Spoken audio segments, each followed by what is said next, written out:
One of the biggest and perhaps the main scientific achievements of the last century was the discovery of the expansion of the universe.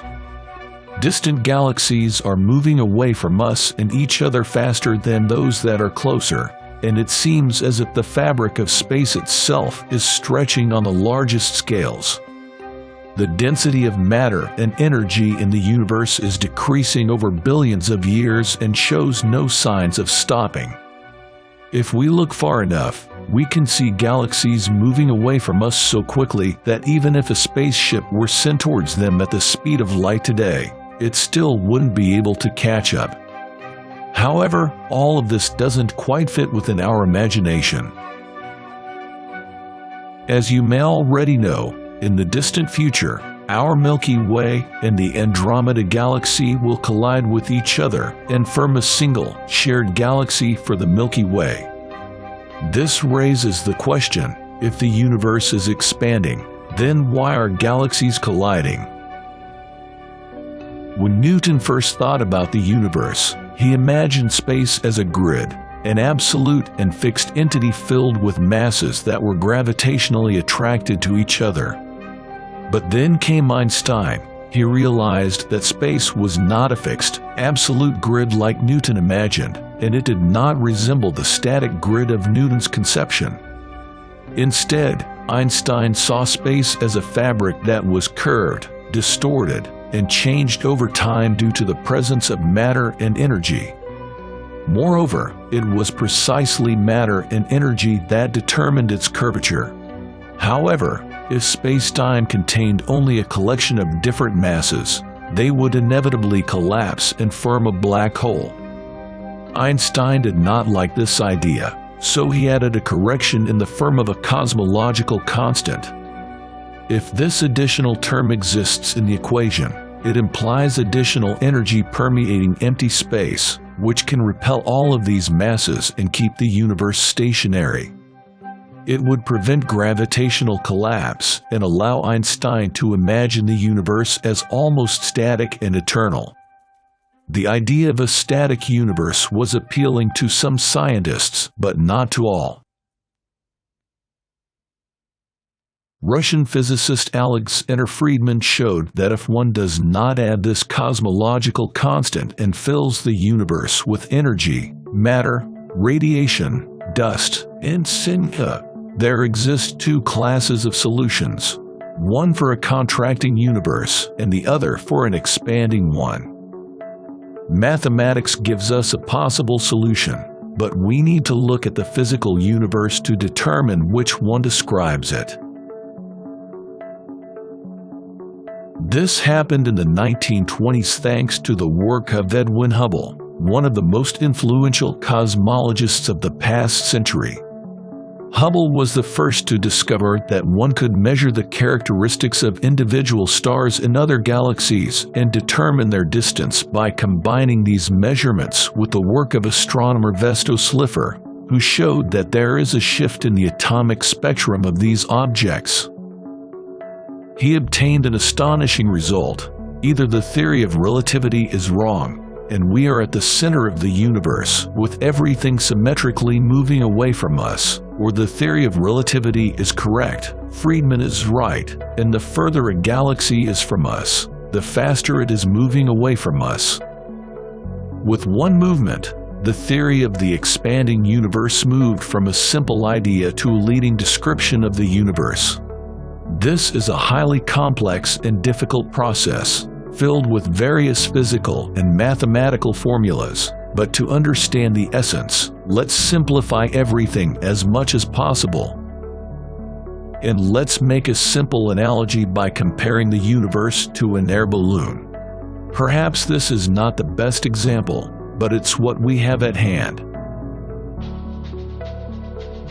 First, we mark different parts of the slightly inflated balloon.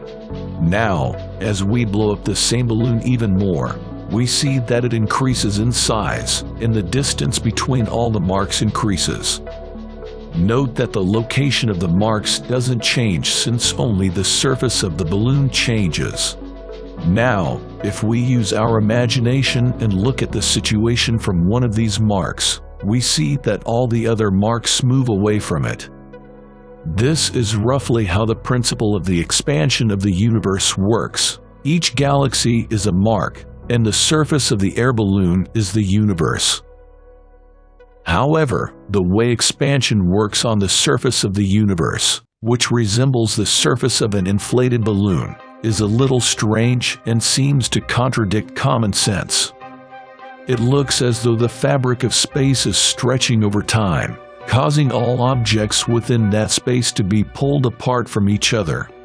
The farther apart the objects are from each other, the more the space between them stretches and the faster they move away from each other.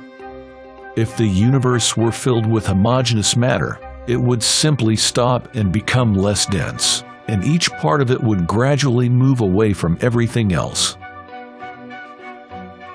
So, why do galaxies collide? The answer lies in the fact that the universe is a hierarchy. Galaxies located close to each other become clusters, which in turn form superclusters of galaxies. The expansion of the universe occurs everywhere uniformly and attacks on a large scale within one cluster of galaxies. Galaxies within a cluster are connected to each other by gravitational attraction and are relatively close to each other, at a distance of about a couple 100,000 light-years. Therefore, such objects can approach or move away from each other independently of the universal expansion, which leads to collisions between galaxies. Now, let's add another question on the same topic. It goes something like this. If the universe is expanding, why doesn't the distance between planets in our solar system change? Earth should be moving away from the Sun in this case, but this is not happening. The universe is not perfectly homogeneous, as there are regions of higher density, such as planets, stars, galaxies, and galaxy clusters. There are also regions of lower density, such as vast cosmic voids where there are few massive objects. Other physical phenomena besides the expansion of the universe dominate on small scales, comparable to the size of asteroids and smaller, including electromagnetism and nuclear forces. On larger scales, such as the size of planets in the solar system and galaxies, gravitational forces dominate. At the largest scales, comparable to the size of the universe itself, the main battle is between the expansion of the universe and the gravitational attraction of all matter within it. On the largest scales, expansion wins out. The most distant galaxies are receding so quickly that no signals we could send, even at the speed of light, will ever reach them. The superclusters of the universe, long thread-like structures along which galaxies are arranged, stretching for billions of light-years, are being stretched and pulled apart by the expanding universe. In relatively short timescales, they will disappear, and even the nearest galaxy clusters to the Milky Way, located just 50 million light-years away, will not pull us towards them, despite their gravitational attraction being over 1,000 times greater than our own. On small scales, expansion will drag us apart, while on larger scales, gravity will ultimately win. On larger scales, the expansion will triumph, and the Virgo cluster will remain gravitationally bound. The Milky Way and the entire local group of galaxies will remain bound and eventually merge under the influence of gravity. Earth will continue to orbit the Sun at the same distance, and its size and the atoms it's made of won't expand because the expansion of the universe only operates where other interactions gravitational, electromagnetic, and nuclear can't overcome it. If a force is strong enough to hold an object together, even the expansion of the universe won't be able to change it. The reason for this is that expansion is not an interaction, but rather a velocity. Space is expanding at all scales. However, the expansion only affects all objects together. Between 2 points in space, the space will expand at a certain velocity, but if this velocity is smaller than the escape velocity between 2 objects, if there is a force binding them, then the distance between them will not increase. There will be no effective expansion at any moment, as the expansion is overcome with a margin. Therefore, it will never acquire the cumulative effect observed between unrelated objects. Thus, stable bound objects can survive without changes in an expanding universe. Thus, an eternal cosmic battle is taking place between gravity and expansion, which has been ongoing for billions of years. Who will win? Write in the comments. Also, don't forget to hit the like button below this video and check if you have pressed the notification bell so as not to miss anything on our channel until our next interesting encounter. Ripped to shreds in a flash, collapse in on itself, or will it slowly freeze to death? Scientists are imagining the unimaginable, and they're coming up with some wild ideas about how it's all going to end. This is the end of the universe.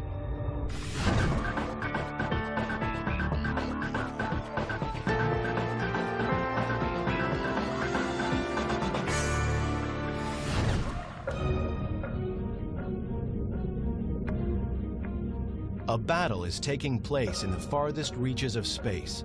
No one can see it, but scientists are certain that it's happening, and that the outcome is grim.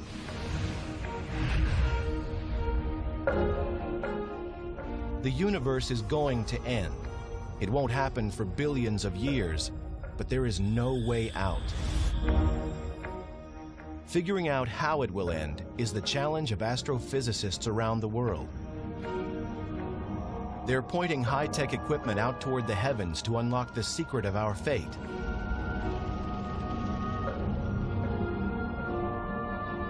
The possibilities are frightening. In one scenario, gravity pulls the universe back into itself, similar to air being let out of an inflated balloon. The universe goes back to its original size. This is the Big Crunch. That'd be the end of the universe, and a big fireball, as all the matter collapses onto itself. That'd be pretty dramatic. Then there's the Big Chill. The universe expands until the nuclear furnaces that power all the stars burn out. The universe grows cold and dies. A second possibility is actually kind of sad. The universe will continue to expand forever, and it will just grow into an increasingly cold and lonely place as the expansion removes our nearest neighbors from us, and we just end up a single isolated community of stars and galaxies. Then again, there could be a much more spectacular end in which everything is ripped to shreds, down to the last atom. Think of it like a balloon that is filled with too much air. It pops. It's much more dramatic than the Big Chill, and just as fateful as the Big Crunch. The universe continues to expand, but at an ever-quickening pace. And in fact, the pace is so great that even the space-time fabric cannot hold the universe together. However the end comes, it will be a dramatic conclusion. To understand how it all could end, scientists turn to how it began. The mystery starts to be solved here, at the Mount Wilson Observatory overlooking Pasadena, California. In 1929, while looking through what was then the world's largest telescope, Edwin Hubble makes a strange discovery. The universe is expanding. Hubble's discovery led to a whole new picture of the universe, that it was a dynamic environment and that it evolved. It changed in time, and that's different from pictures that people had of cosmology previous to that. Before Hubble, Scientists said that the universe was static and unchanging. Hubble's discovery that the universe is expanding meant it had a starting point, a beginning. That brought the idea forward that, hey, what if we ran the film backwards in time and found the point at which that began? The Big Bang. That fraction of a second when the universe and everything in it exploded into existence from a point smaller than an atom.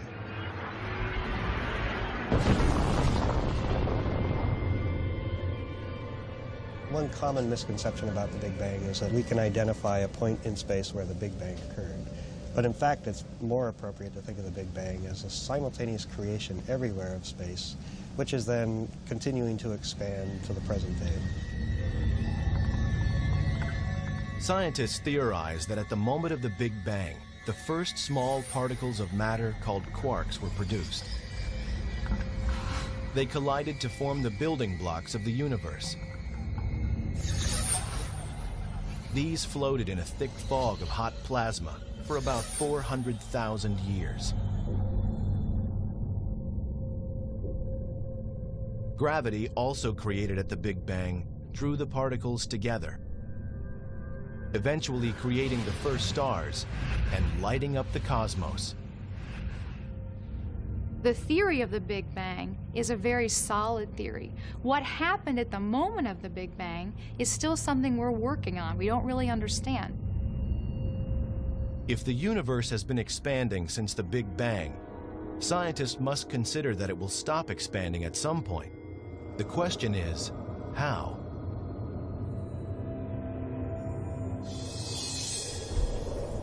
The most obvious answer involves gravity. What goes up must come down. Stars and galaxies and everything else might reverse direction. The universe would collapse in what some scientists call a big crunch. Take the top and then see the other handle and just jerk them apart. A model rocket offers clues to how the big crunch would work. The rocket is like the universe expanding into space out of the Big Bang. An initial bang allows the rocket to overcome the pull of gravity. 5, 4, 3, 2, 1. Eventually, when the fuel is exhausted, the rocket coasts a few feet higher, stops, and is pulled back to Earth. This is what would happen with a big crunch. The entire universe is essentially pulled back to its launch pad.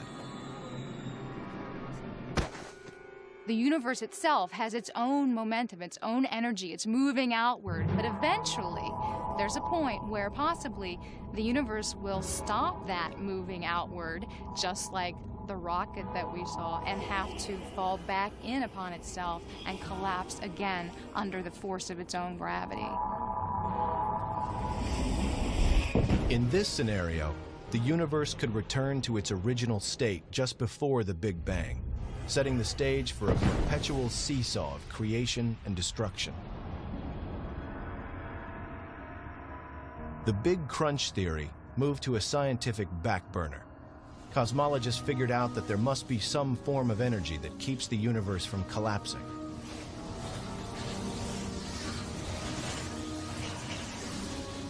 The existence of such a force leads to new theories about what the universe is made of and how it might end. And evidence about how this might play out is found in some of the most powerful and mysterious phenomena in the cosmos: black holes.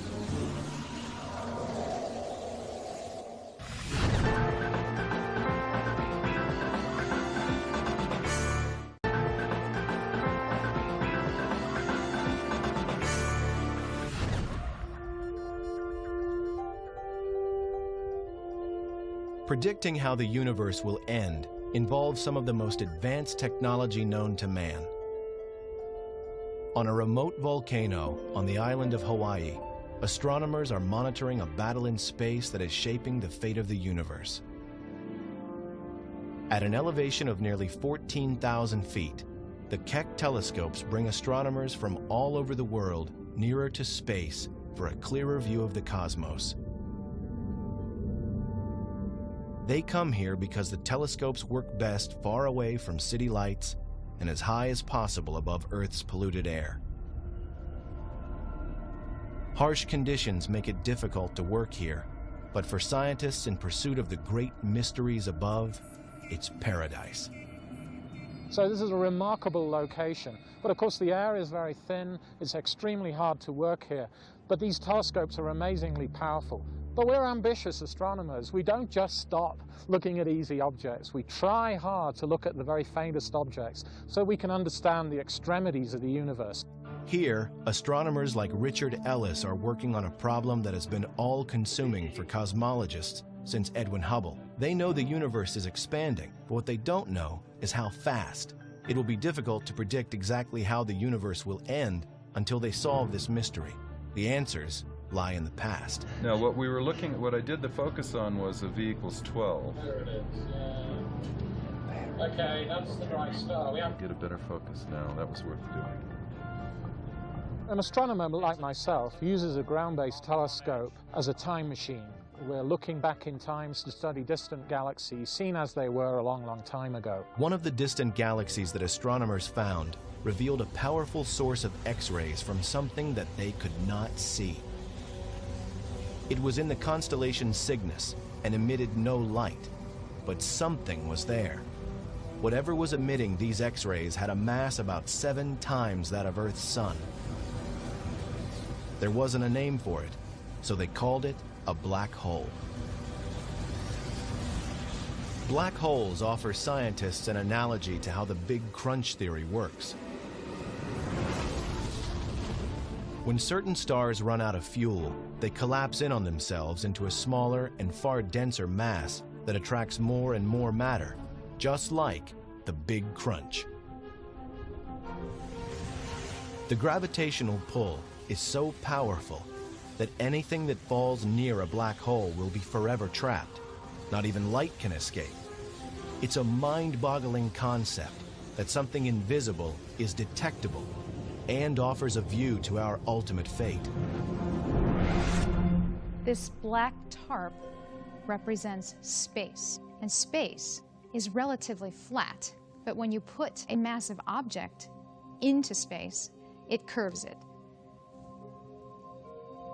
This is a penny, and notice how it comes into a really beautiful circular orbit. Basically, the black hole trapped it into an orbit around itself. And that orbit becomes very circular as it gets closer. And now the penny will eventually disappear, go inside the black hole. Earth's sun warps space similarly to a black hole, only it's a cosmic wimp by comparison. The gravitational pull of our sun is much weaker. Earth and all its nearby planets are trapped by the sun's pull, but it's so mild that it just stays in orbit without being sucked into the sun. The mass of a black hole can be 1,000,000 times the mass of the sun, or more, causing a huge warp in the space around it that consumes everything that comes near. That black hole wraps space around itself. And so if material falls near it, it falls inside and gets trapped forever. Black holes exist in isolated areas throughout the cosmos. A black hole's gravitational pull is a scaled-down version of the force that could cause the universe to collapse. That force is dark matter, and dark matter is what scientists often call cosmic glue. Hi, Matthew. So let's do some cosmology here. Dark matter attracts other objects via its gravitational attraction. It's a positive force. There's another force that opposes gravity, and that is dark energy. Dark energy, we don't really understand what it is, but it's a negative repulsing effect that pushes galaxies away from each other. The whirlpool in Richard Ellis's demonstration represents the gravitational force of dark matter. The green dye coming out of the syringe shows how the stuff of the universe collapses under the force of dark matter. The presence of dark matter acts as the focus for the gas in the universe, bringing structure together. This is how the Milky Way developed as the universe expanded. Little things merging into big things, the positive, constructive force of gravity. Now, if this was the only force in the universe would stop expanding at some point in the future, and eventually the universe would start collapsing. Gravity would eventually halt the expansion, bring it back together in a big crunch. Yet the universe continues to expand and isn't showing any signs of collapsing. This suggests the opposing force of dark energy could be stronger than dark matter. But it will take scientific detective work to find out. They look to one of the most violent forces in the universe for clues. We're studying exploding stars to try to understand if they can tell us the rate at which the universe is expanding. These are explosions at the end of the lives of stars, not unlike our sun. The fuel that these stars have in their centers is spent. The star collapses, the outer part expands, and the star becomes something called a white dwarf. White dwarf stars sometimes have other stars orbiting nearby, a companion star. A massive explosion could happen if the companion star's debris falls onto the white dwarf, causing a spectacular fireworks display in the cosmos. Scientists consider exploding stars, or supernovae, like in these images captured by the Hubble telescope, to be reliable telltales of how fast the universe expands. Their brief and bright explosions allow scientists to track the universe's expansion and give them a way to measure its speed. Essentially, they are white dwarf stars that become nuclear bombs. They explode with a certain brightness and a certain length of time. It takes a certain amount of time for that brightness to dissipate. They are essentially standard candles. Any one of these will look the same no matter where it is in the universe. Astronomers measure the distance and speed of these exploding stars by measuring the amount of red light they emit. The faster the star moves away from us, the redder its light appears. The expansion rate of galaxies containing stars like supernovae can then be used to interpret how the rest of the universe is moving outward. We know this because we can compare the velocities of galaxies with their distances. These are the clues that lead astronomers to answer just how soon the universe will reverse direction and come back together in a big crunch. Or, this information might lead to an entirely different conclusion. Dr. Ellis is looking at clues at the Keck Observatory in Hawaii. While the telescope is on the top of a huge volcano, he's in a viewing room on another part of the island. Hey, emission lines, Johan. Oh, you see it? In the red side, I think. At the same time, Johan Richard is at the California Institute of Technology in Pasadena, California, evaluating the light from a distant galaxy that the Keck telescope captured in Hawaii. He's looking to see if any of the known elements coming from the galaxy are in the red spectrum and moving farther away. We can interpret that as a velocity, as how much the galaxy is moving away from us. We can really interpret how the entire universe is behaving, is expanding. Interpreting redshift is the cornerstone of the quest to pin down the fate of the universe.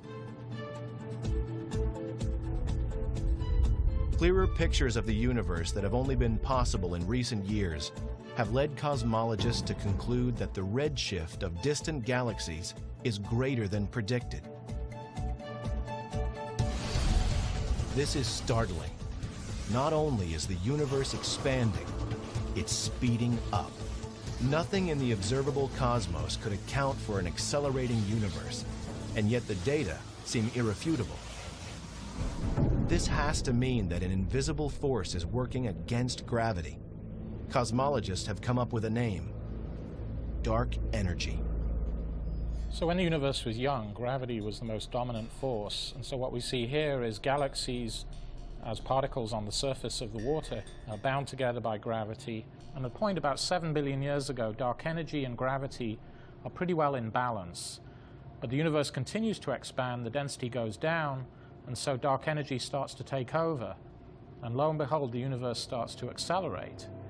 So dark energy is now the dominant property of space. So the universe started out with a certain amount of energy, and we know we're trying to understand how much energy there is, and we know the universe is expanding as it moves outward with time. We also know now that the universe's expansion is accelerating, and we don't know, is that acceleration going to slow down or not?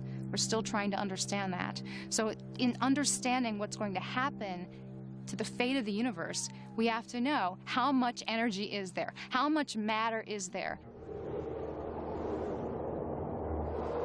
The history of the universe is really a battle between dark matter and dark energy. These two forces are in opposition, and so both the history of the universe and its ultimate fate is really the competition between these two forces. The Big Crunch theory was a result of scientists interpreting that dark matter is the dominant force, but astronomers now suspect that dark energy might be much stronger. If so, the end could be dramatic and violent. It pulls apart solar systems, it pulls apart stars, and eventually it grows so strong that it pulls apart matter itself, breaks bonds, pulls apart atoms, and reduces everything to fundamental particles, and that's the end of the universe. The battle between dark matter, the force that holds the universe together, and dark energy, the force seeking to tear it apart, has set the universe on a path of destruction. If dark matter is the victor, the universe might collapse. If dark energy rules the cosmos, it could rip to shreds. The expansion grows so strong that it tears up the entire universe. It'll be a strange twist of fate. Dark energy, the force that propelled matter to form a magnificent universe, continues to push it outward and drives it to its demise. To find out if dark energy is in fact winning the battle, scientists will first need to know how fast the universe is actually expanding. The most remarkable feature of the universe is that it's expanding. Every galaxy is moving away from every other galaxy. When you look out into the night sky, you see distant stars, galaxies, clusters of galaxies they observe with telescopes, and they're all moving away from us. We can illustrate that with this balloon. As we expand it,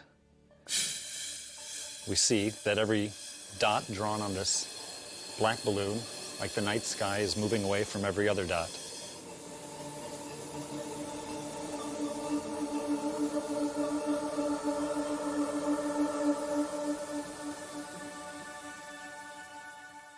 But there's something else that we know about the universe, something else that we know about the expansion.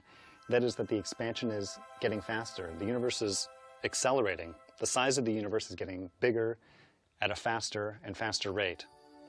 And we don't know exactly how fast it's accelerating, but if it's accelerating fast enough, then something really dramatic could happen. The universe could end up tearing itself apart in a big rip.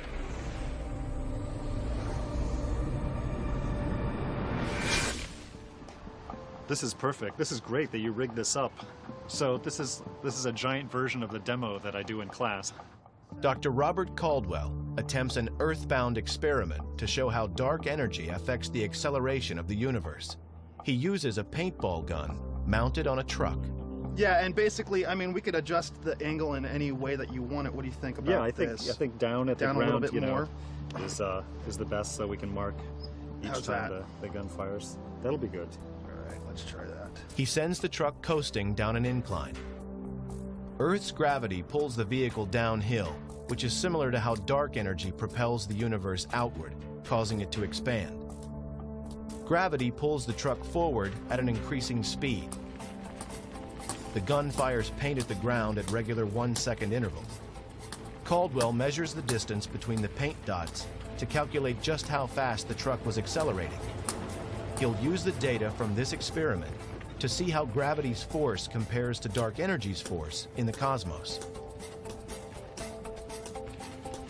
We started thinking about the Big Rip when it was discovered that the expansion of the universe was accelerating. The degree of acceleration is not known, and it's the subject of a lot of effort by astronomers today to try and figure out exactly how fast the expansion is growing. What is the past evolution of the universe in detail, and if we can glean from that, what is the future evolution of the universe? It's not known exactly how fast it's accelerating. There's some evidence that the acceleration is beyond a certain threshold, and beyond that threshold, there's a runaway effect that could take place, and it would rip apart the universe. Look. Fantastic. I think we've got some good data. Excellent. How do we measure this? Great. Give you that end. All right. I'll take this. 5 feet, 8.5 inches. The point of the paintball experiment is to find parallels between the truck propelled by the invisible force of gravity and the accelerating universe. I'm glad we got the long tape measured because it's really growing pretty fast, the interval. Within a few measurements, the distance between the paint spots increases by nearly 7 times. If the truck were in space, at this rate, it would travel faster than 100 miles per hour within a minute, and over 1,000 miles per hour within 10 minutes. They're getting big now.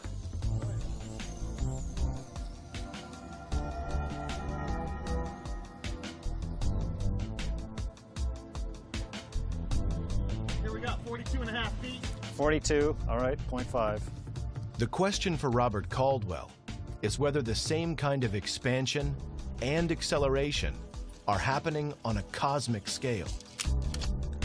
What's the capsule made of? Is it plastic or something? Gelatin. Uh-huh, It's okay. all biodegradable. Uh-huh. So you could actually eat them if you wanted to. This right here is the data that I took with Eric. The cumulative distance traveled by the car as a function of time, and that's beautiful. It's this nice parabolic shape. That's exactly what you expect for an accelerating body. Now over here I've got another calculation going on where I'm working out the acceleration of the universe. Robert Caldwell's calculation shows that forces on Earth are similar to forces in space. This demonstration, then, gives a sense of the dramatic rate of expansion that appears to be happening in the cosmos. By eye, it might be difficult to appreciate how good a fit it is, but I can tell you that the weight of the statistics indicates that an accelerating universe is a very good fit to this data. If, like the truck, the universe is continually accelerating, then billions of years from now, the universe might tear itself apart.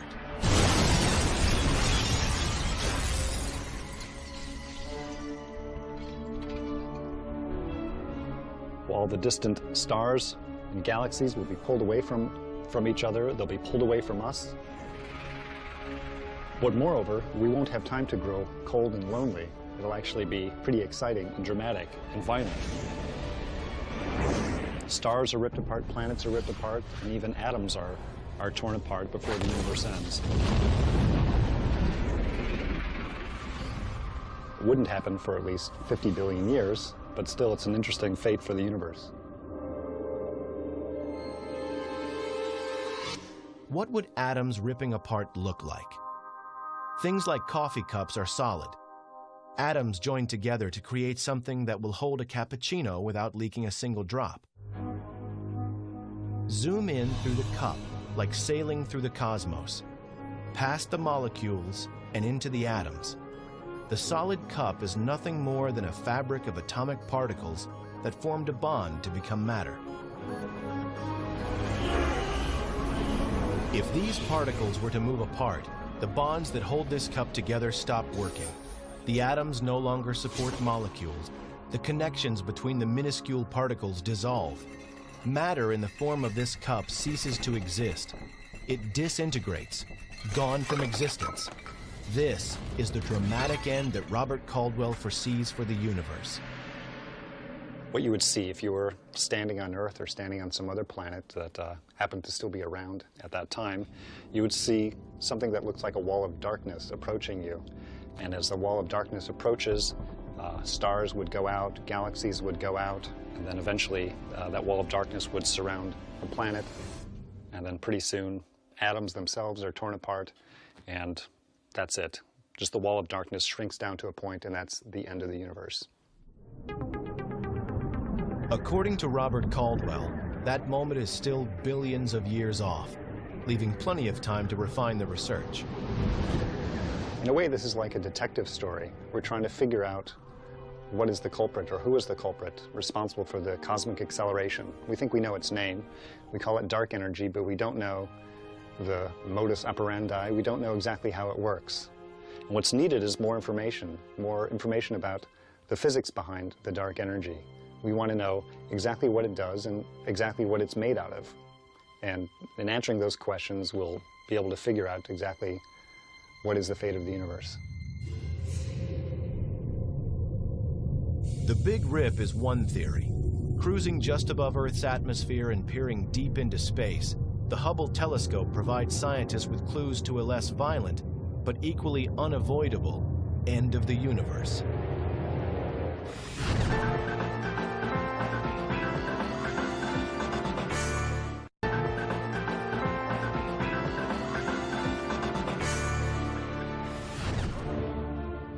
Scientists now say the universe is expanding, and that depending on how fast it is accelerating, it might end in a big rip where everything tears apart. It's also possible that it will continue to expand, but at a slower rate. The universe wouldn't rip apart, but would become dark, cold, and lifeless. If dark energy turns out to be constant, a constant property of space, and continues at the same rate that it is now, the universe will keep expanding forever, and it will be a very sad state. I think in the end, it just chills out. Everything cools down. Evidence for the Big Chill and all of the theories for the end of the universe, in part, come from the Hubble Space Telescope. It has been orbiting Earth since 1990 and has an unobstructed view of the cosmos. The extraordinary images it beams back to Earth are amazing in their clarity and detail. And because of Hubble, scientists can make better predictions about how the universe will end.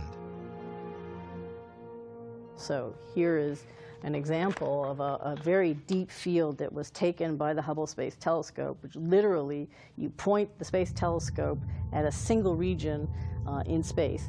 And if you looked at this from a typical ground-based image before Hubble was launched, first of all, it's literally almost size of a postage stamp. And so suddenly, the first Hubble Deep Field that was ever taken had 4,000 galaxies that looked just like the galaxies here, that were never visible before from the ground. A tremendous power. Each of these smudges in their own right is another galaxy. Each one of these galaxies contains about 100 billion stars.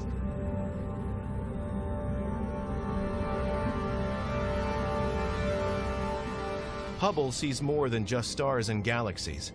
It just might be onto one of the key ingredients of space, an invisible ingredient that could put the brakes on dark energy's effect and cause a big chill. That's dark matter. Scientists talk about dark matter as the substance that holds the universe together and could prevent a big rip. Evidence that dark matter exists is seen in some of Hubble's images of nearby galaxies.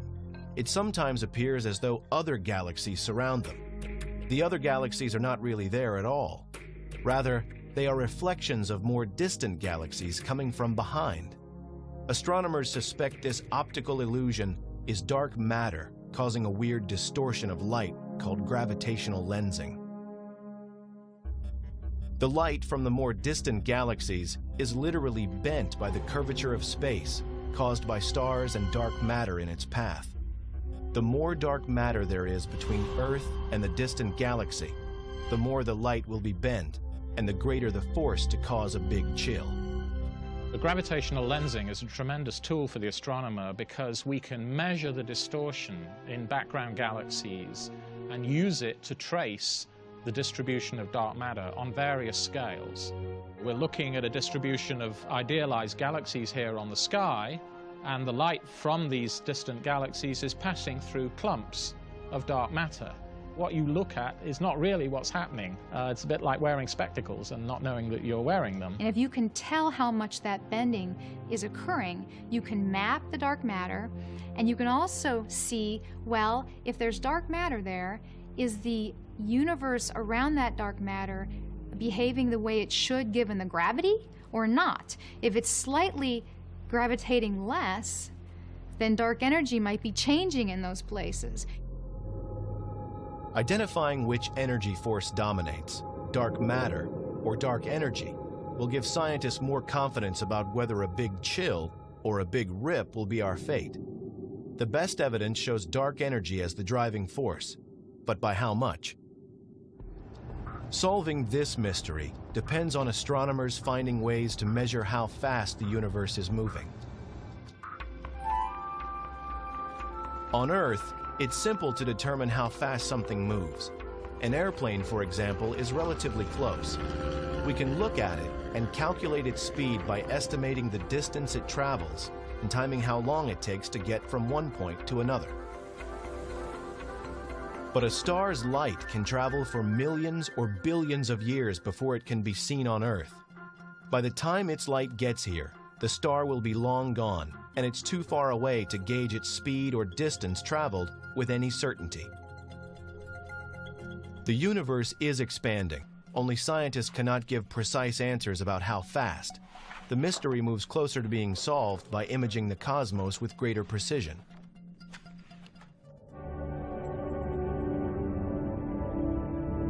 Clearer images from space make it easier to estimate the rate of expansion. If the universe continues to expand with time, then ultimately all of the energy sources, the nuclear furnaces in stars, would run out and die, and the universe would actually get very cold, and there'd be something called a big chill. In the big chill scenario, Earth could become a lonely, cold planet as the universe expands. Distances between stars grow so vast that they nearly disappear from view. Over time, they burn out, and eventually the entire universe ends in a frozen state. This sphere demonstrates the principles behind a big chill. The marbles coming out of the sphere are like stars that were formed following the Big Bang. Dark energy propels the stars outward. Dark matter slows them down. In a big chill, the expansion would continue, but the nuclear fuel that causes the stars to burn will eventually run out. From Earth's perspective, the first thing to go would be sunlight. The sun dims as it exhausts its last bits of nuclear fuel. Earth would freeze and become lifeless.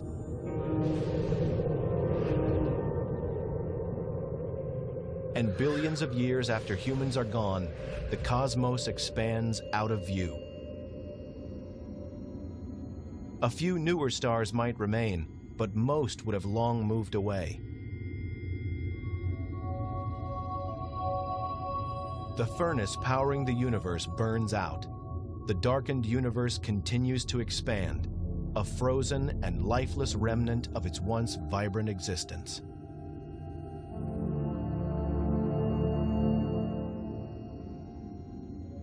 Eventually, if this keeps going, if nothing changes in the composition of this energy density, the universe will continue to expand forever. It's going to get colder and colder, and eventually even our neighboring galaxies will be receding from us so fast that we won't be able to see them. So the universe is going to get cold and dark, and it will be a very lonely place. Astronomers have much to learn about the influence of dark energy and dark matter, and much of the newest information is coming from this probe in deep space. It's sending back information that's helping scientists to interpret the history and the fate of the universe.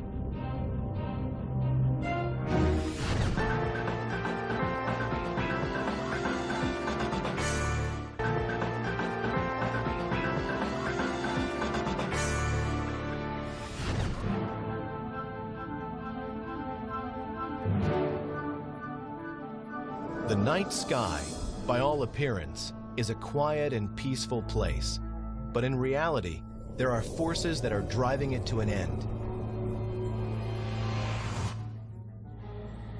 Big science moves astronomers closer to deciphering the universe's great mysteries, including its ultimate fate.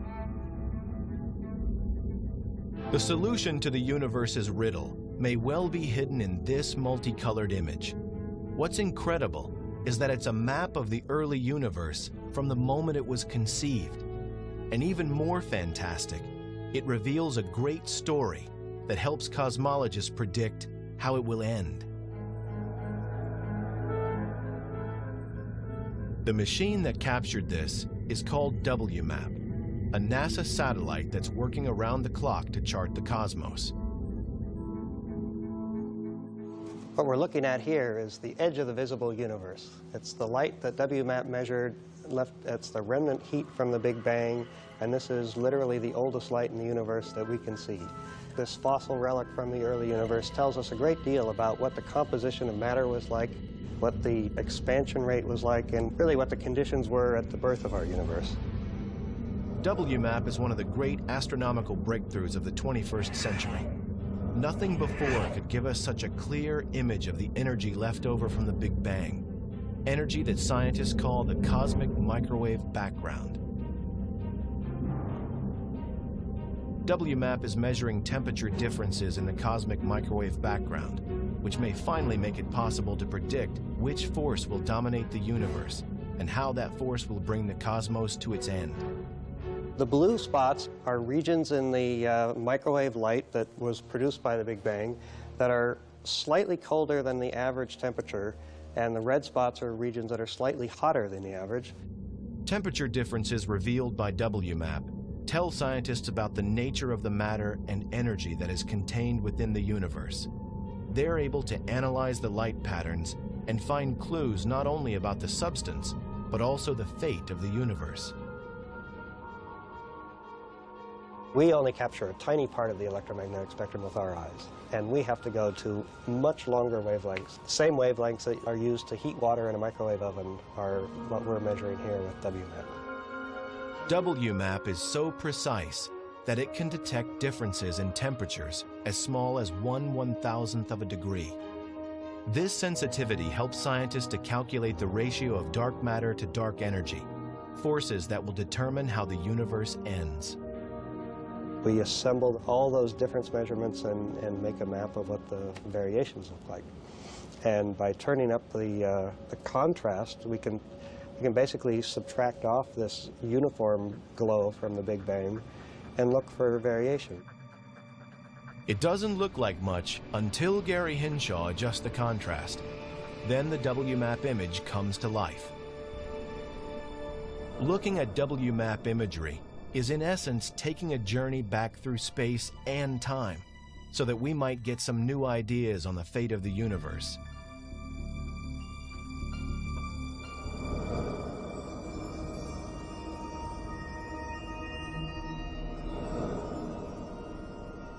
Pulling away from the probe and following the path of the light it is collecting, we pass Mars, Jupiter, and Saturn, whose reflected light takes over an hour to reach Earth.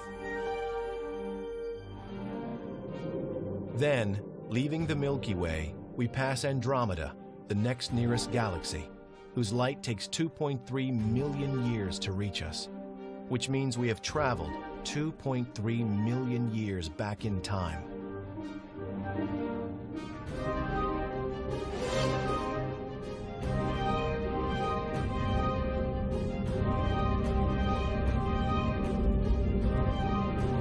And finally, we arrive back 13 billion years ago, at the beginning of visible light. Before that, superheated hydrogen gas is everywhere. WMAP can see this far back in history. It's confirming important facts about the universe and what's driving it to its demise. The final act for the universe becomes more easily predicted thanks to WMAP. Its information, combined with the work of astronomers, has led to some astounding discoveries concerning a rapidly expanding universe. Rapid expansion supports the dark energy theory and the possibility of a big chill or big rip. We now know from all the data we've had in the last 10 years that there's, by a factor of 2 to 1, more dark energy than dark matter. So dark energy is the dominant constituent of energy in the universe. The evidence seems clear. Dark energy is taking over and is leading astronomers into new thoughts about the beginning and the end of the universe. Before the discovery of dark energy, things were a lot simpler. If we could determine the amount of matter in the universe, then we could say something about its ultimate destiny. Those simple days are gone, but the proof is adding up and supports the idea that the universe will continue to expand. But will it do so to oblivion? We've made huge strides over the last century in learning something about the evolution of the universe and its expansion. But we've now raised more questions in some sense than we've been able to answer. And so I think the next decade is going to be even more exciting. Astronomers have tons and tons of challenges that have been thrown our way by theorists, and we are rapidly trying to figure out how to answer all of these questions. And I think that's the exciting future, because if you can go out and really observe something, you're testing it. And that's what science is all about. The battle between dark matter and dark energy is expected to go on for billions of years, and humans will be long gone from Earth when the final outcome occurs. But no pursuit has been more significant to science than understanding how the universe arrived, how it works, and how it will end. It's a never-ending quest. It's driving astronomy. What are the answers to these profound questions? The constituents of the universe, the nature of dark matter, and perhaps the biggest mystery of all, what is the ultimate fate of the universe?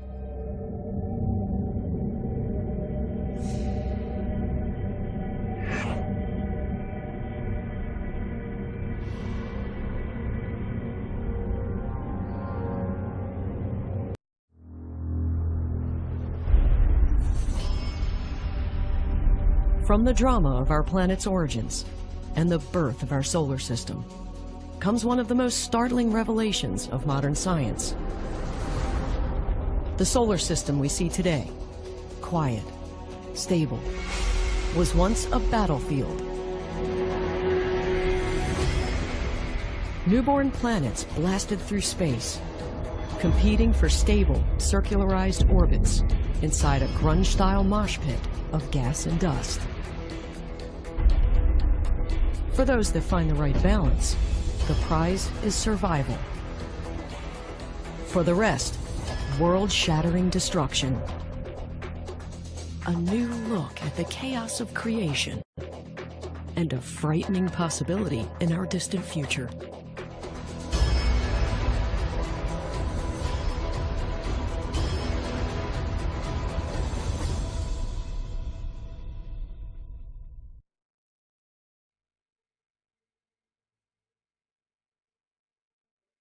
Mars. The Curiosity rover is searching for clues about the origins of the red planet.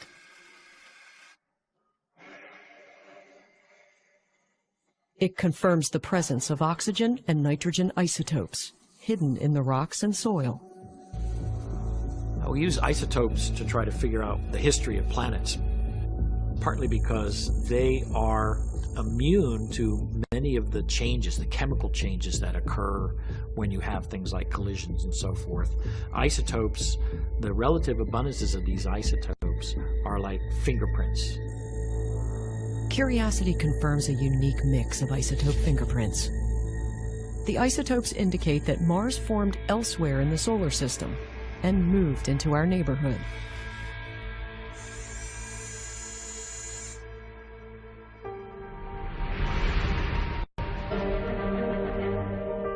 Our solar system is full of oddities pointing to an imperfect birth and a malformed evolution.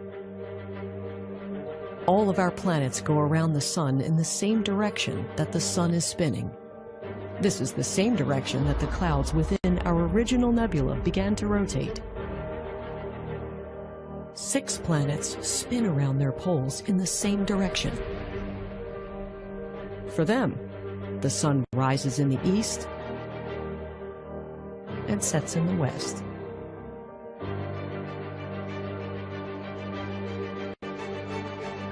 Yet two planets spin the opposite direction. For Venus and Uranus, the sun rises in the west and sets in the east. Uranus not only has a retrograde spin, it rolls on its side like a bowling ball. At Neptune, the icy moon Triton orbits backwards, opposite from the direction of Neptune's spin. Do these planets spin backwards because they were rocked by titanic collisions in the past? So we see evidence in the architecture of the solar system for not only collisions like Earth's moon and the fact that Venus is rotating in the wrong direction and Uranus is on its side and so forth. All these things are attributed to collisions. We also see in the asteroid belt and in the Kuiper belt, the outer asteroid belt if you like, we see that the orbits of these things look like they've been disturbed. Closer to home, our own Earth has an inexplicable 23.5-degree tilt. Its spin axis is radically misaligned from its magnetic pole. And our moon is comparatively large for a planet our size. Now, a new theory may be able to explain many of these oddities. It is called the Grand Tack hypothesis.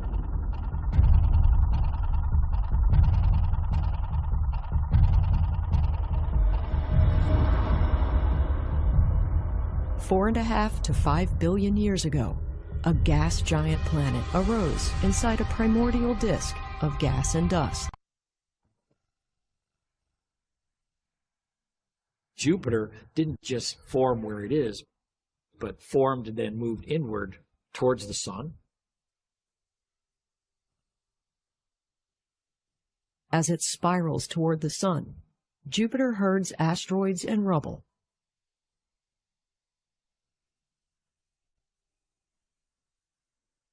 Jupiter's natural tendency is to drift in slowly through this debris field that it's traveling around.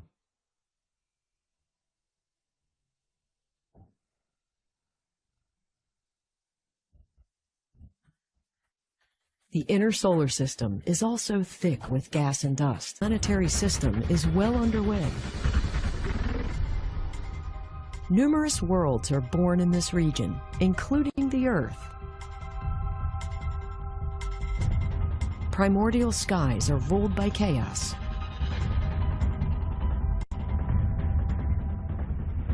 Jupiter's approach destabilizes these planets. Their orbits decay into wildly swinging ellipses. Some are tossed out. Others fall into the sun. Their numbers are unknowable. These are ghost worlds from a bygone age. Jupiter just causes all heck to break out in the solar system, and all that debris in the outer solar system gets flung inward towards the inner solar system. And it was a busy time in the very early solar system, and things were colliding with each other all the time.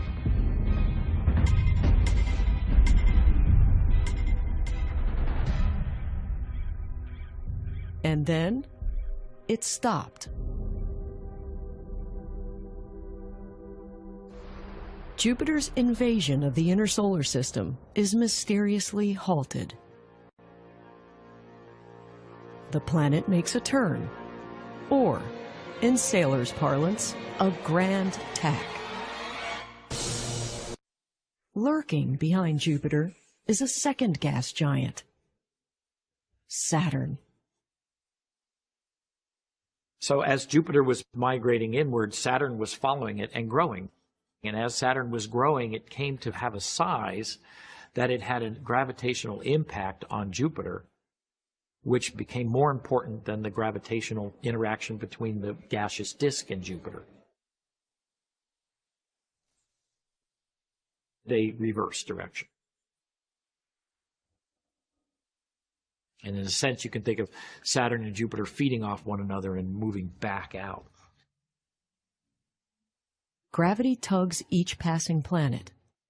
Is exert a very subtle little periodic force at the right time, and you can have amazing changes in the motion of the object you're pushing on. Once enough energy has been transferred, the planets synchronize their orbits. They are said to be in a resonance. For planets, resonances are achieved and maintained through the mutual push and pull of gravity through the fabric of space. They're a key factor in the continuing evolution of our solar system. This effect can be duplicated in the lab. We have 10 metronomes here set up on a swinging platform. They have little weights on pendulums here, but they've all been set at the same frequency. And I'm going to try to start them as best I can, completely out of phase, randomly. So their oscillation is going to transfer energy by the swinging of this plastic sheet to the other metronomes that are out of phase to get into phase with the majority.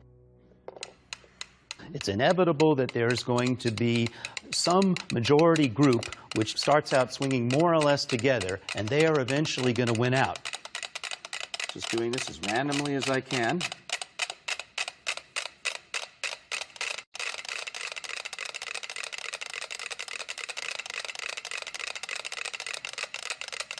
Aha, maybe in this corner I see 4 that are pretty closely synced.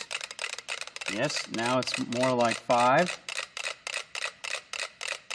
6. Now you have one that's almost completely out of phase.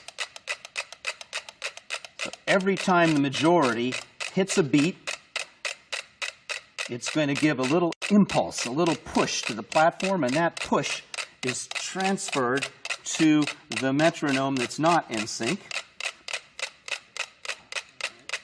Because the platform, you can actually see this platform vibrating back and forth in sync with the majority of these metronomes.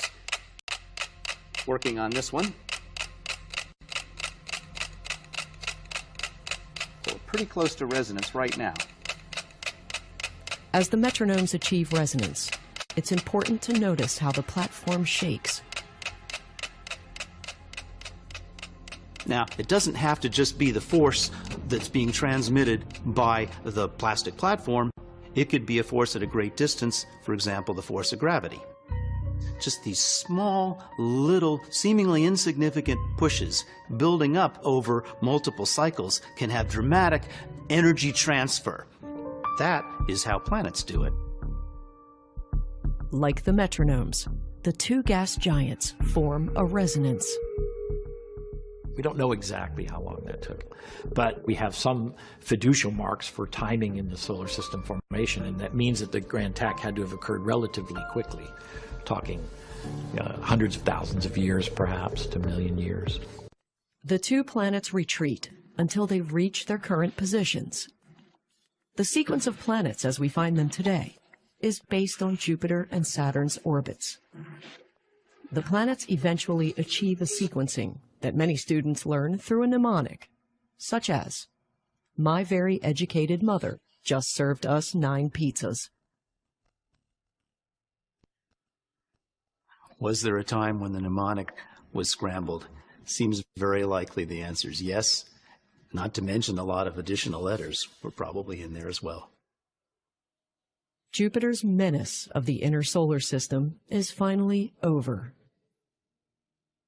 If Saturn had not formed at the right time in the sufficient size, Jupiter would have continued migrating in, throwing out objects, unfortunate objects in the inner solar system, and ending up very close to the Sun where it would stay. Yes, the Earth would be gone. Or the Earth would have had a terrifying encounter with Jupiter and would have had its orbit changed dramatically to gosh knows what. There is mounting evidence that Earth had a terrifying visitor. Not Jupiter, but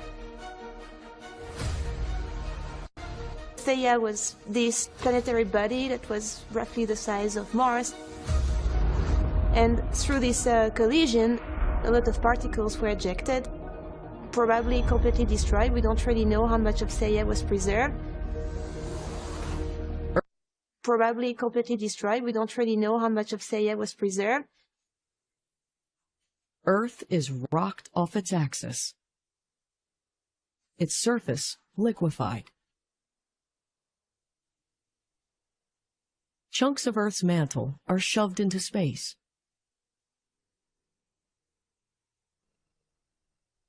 As a planetary body, Theia ceases to exist.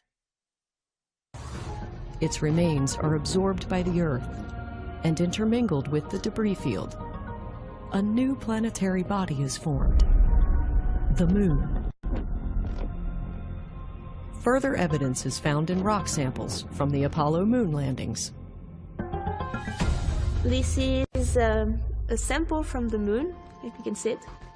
This was collected by the Apollo 15 mission.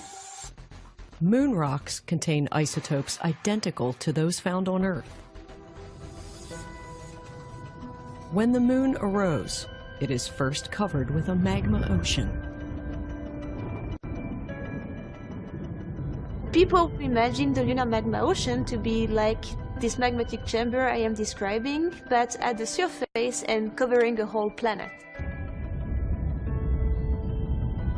I see it as this ocean, like the Pacific, but this has to be like completely magmatic, orange, and like probably like fluxing around and probably moving.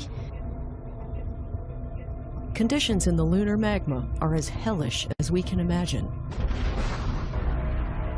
But a microscopic treasure forms in the magma: crystal zircons. These are the same gemstones used in jewelry. But the zircons in the Apollo moon rocks yield a different treasure. So those zircon are very important because we know they crystallize in this lunar magma ocean. We know roughly when they crystallize in the lunar magma ocean. So they are one of these old pieces of the moon that we are looking for, one of these old pieces that we can use to date the origin of the moon.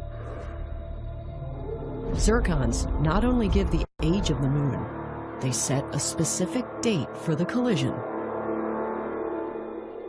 The age of the moon is 4.51 billion years old. 4.51 billion years ago, Theia becomes part of Earth and forms the moon. But the story is not over. Space probes measure the moon slipping 3.8 centimeters further away each year. One day, the moon will break free. When that day comes, there will be no more tides, no more romantic moonlit nights. Could planetary orbits be inherently unstable? Could the chaos of planetary migration return?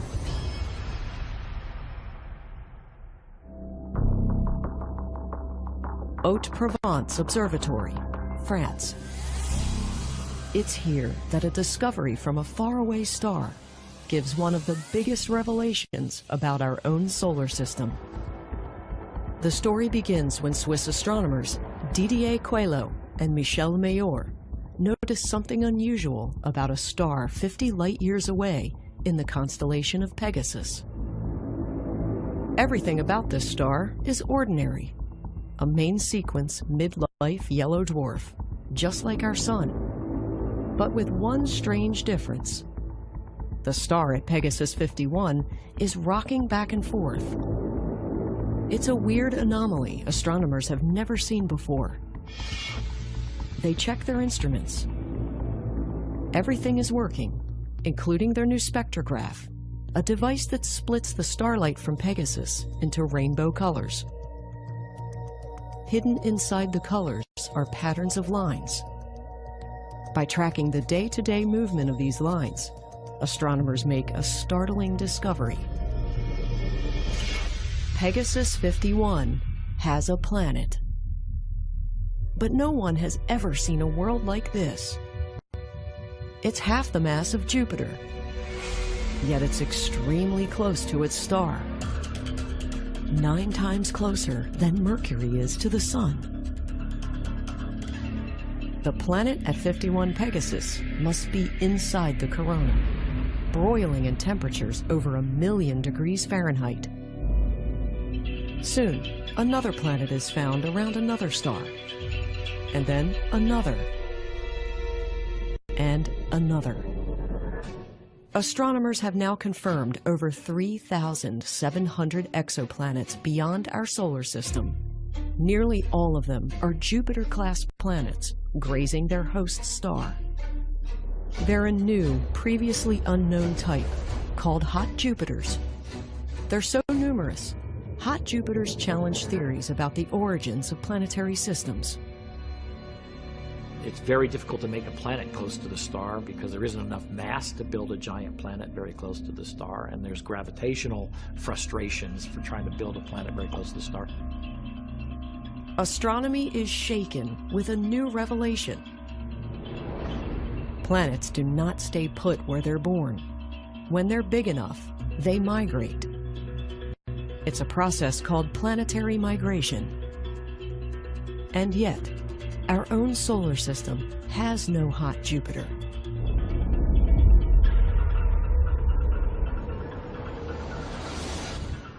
Astronomers realize the Jupiter in our solar system was once on the move as well, but its migration was halted by a resonance with Saturn.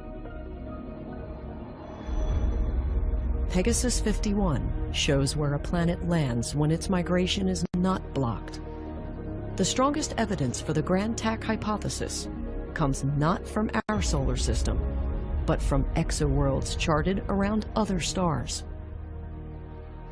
Planetary migration is a universal concept. We see it, evidence of it, out there in extrasolar planets, other solar systems. There's no reason why planet migration shouldn't have operated in our own solar system.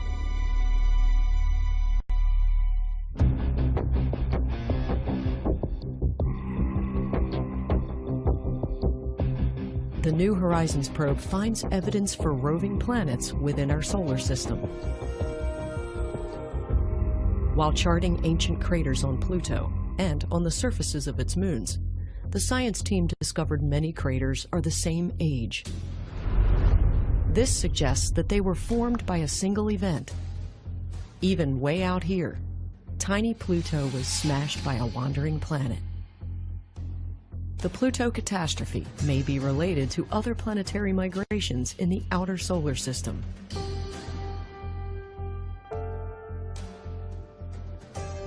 It was noticed that the exact orbits of the giant planets, particularly the outer giant planets, the icy planets, Uranus and Neptune, can be explained by their migration outward. There's a point in time about 3.8 billion years ago where Uranus and Neptune trade. And it's because of what some of these mean motion resonance interactions that we were talking about earlier. So this mean motion resonance involving Jupiter and Saturn and so forth just causes all heck to break out in the solar system. Uranus and Neptune, all of a sudden at 3.8 billion years, they literally swap places, and all that debris in the outer solar system gets flung inward towards the inner solar system. The disruption in the outer solar system causes a new wave of violence. Astronomers call this epoch the Late Heavy Bombardment.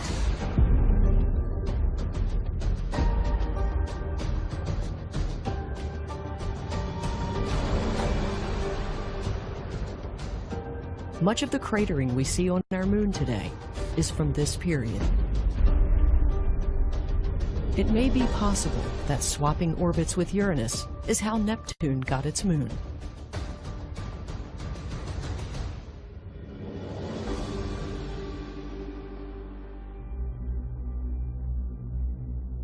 Today, the epoch of planetary migration appears to be over. The solar system seems stable, but what does the future hold? Computer simulations reveal what may be the greatest threat to the solar system in over 4 billion years. It comes from a very special relationship between Jupiter and Mercury. Mercury's orbit is slowly perturbed, thanks to a subtle but constant gravitational nudge from Jupiter. A new resonance, like the one between Saturn and Jupiter that saved the inner solar system, is forming between Jupiter and Mercury. In 2001, computer models for the solar system were run 2,500 times. They plug in the positions and the orbits of all the planets in the solar system in a computer, and they just let it run through time, through millions of years, hundreds of millions of years, billions of years, to find out whether or not these orbits are stable.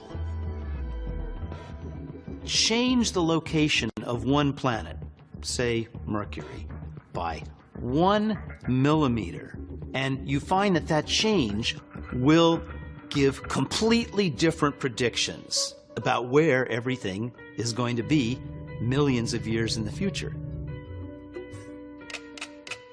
To see how quickly and easily things can change, we have only to go back to our metronomes. All I have to do is stop this platform from moving so that it cannot swing freely. Now, there's no way for the metronomes to influence each other. They're good metronomes, but they're not perfect. They can't be going at exactly the same frequency in the same phase, and they're just going to fall apart because they have no way of forcing the others to go to resonance. The same applies to planets. Any small change can disrupt their harmony or restore it. Now that the platform is free to swing again, it can again transfer energy and sync them up just like we saw the first time. Scientists want to understand the consequences of a destabilized planet Mercury. In one case, Mercury leaves the solar system. The loss of its gravitational pull disrupts the balance of both Venus and the Earth. Earth and Venus swap orbits. The superheated atmosphere of Venus cools. Massive rains pour onto the face of the desert planet. Oceans arise. The land cools. And the air thins. Even the remains of an ancient visitor begin to cool off. Venus becomes like Earth. But the reverse happens to the Earth. As Earth settles into Venus's orbit, temperatures rise. The air becomes unbreathable. Glaciers melt. Oceans boil. The sun looms larger in the sky, only to be obscured by a thickening cloud cover. Suffering will be great, but brief. The entire 4 billion year pageant of life is cooked in a matter of days.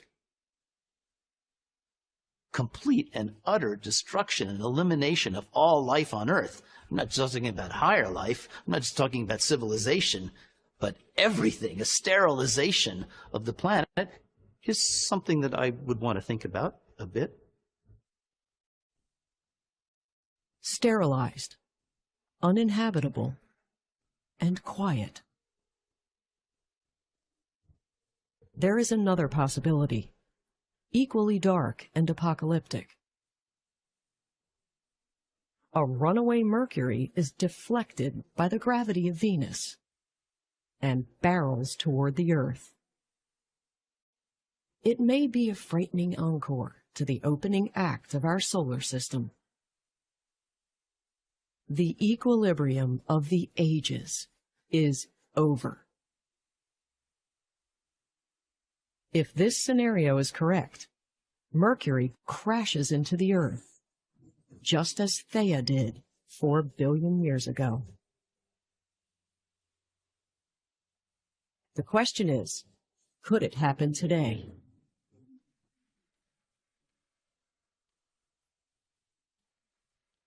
Or is it a fate far away in the future, at a time when mankind itself is but a distant memory?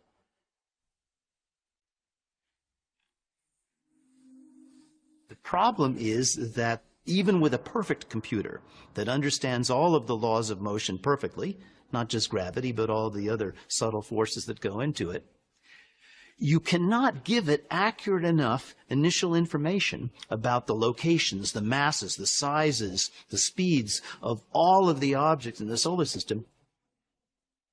Odds are, we may never see such a calamity. And yet, among the billions of stars in our galaxy, how many worlds are on the move? How many will share this fate?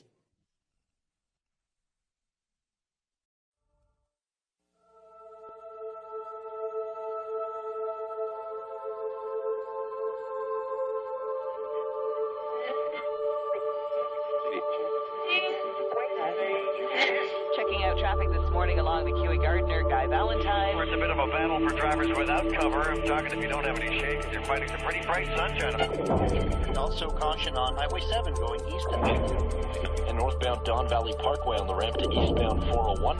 We've got a disabled vehicle. June the 14th, 2002. It was just another busy workday with all the usual hustle and congestion. With all the close calls and near misses that people all over the world have come to accept as the normal level of risk in everyday life. But on that day, high overhead and behind the sun, what no one saw coming, what no telescope on Earth was able to see against the blinding light, was an asteroid big enough to destroy an entire city. From behind the sun, asteroid 2002 MN came hurtling towards Earth, faster than a speeding bullet. It shot past, less than a third the distance to the moon, and nobody saw it, until 3 days later, when the rock emerged from Earth's shadow into the night sky, going away. It looks like the Earth just dodged a bullet. Actually, it was an asteroid. Scientists say it blew by last week at a distance they describe as a close shave. The airline industry would call this a near miss. Scientists who study asteroids and comets called it a problem. The threat of asteroid impacts on the Earth is very real. We know that throughout history this has happened. The craters we see on the moon are examples of the kind of impact history that the Earth has had. But it also happens very rarely. So it's a very unusual kind of hazard. It's a hazard in which the risk in any one year is very low, but it does happen, and if it really did come about on our watch, it could end civilization. These cosmic bullets originate on the far side of Mars, in the main asteroid belt, where a bracelet of celestial debris circles the sun. Millions of rocky fragments, building blocks of a planet that never quite came together when the solar system was formed. What's often depicted as a busy cosmic junkyard is actually more like a big empty speedway. The rocks are far apart and moving very fast, ranging in size from pebbles to boulders to rocks the size of Mount Everest.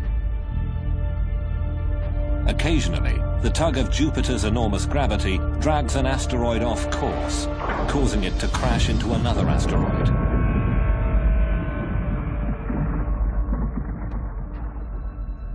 Some veer away into new orbits that cross the paths of Mars, Earth, Venus or Mercury.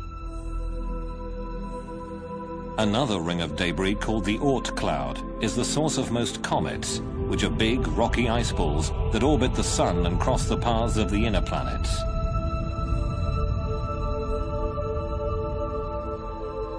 All the inner planets and our moon bear the scars of numerous asteroid and comet impacts.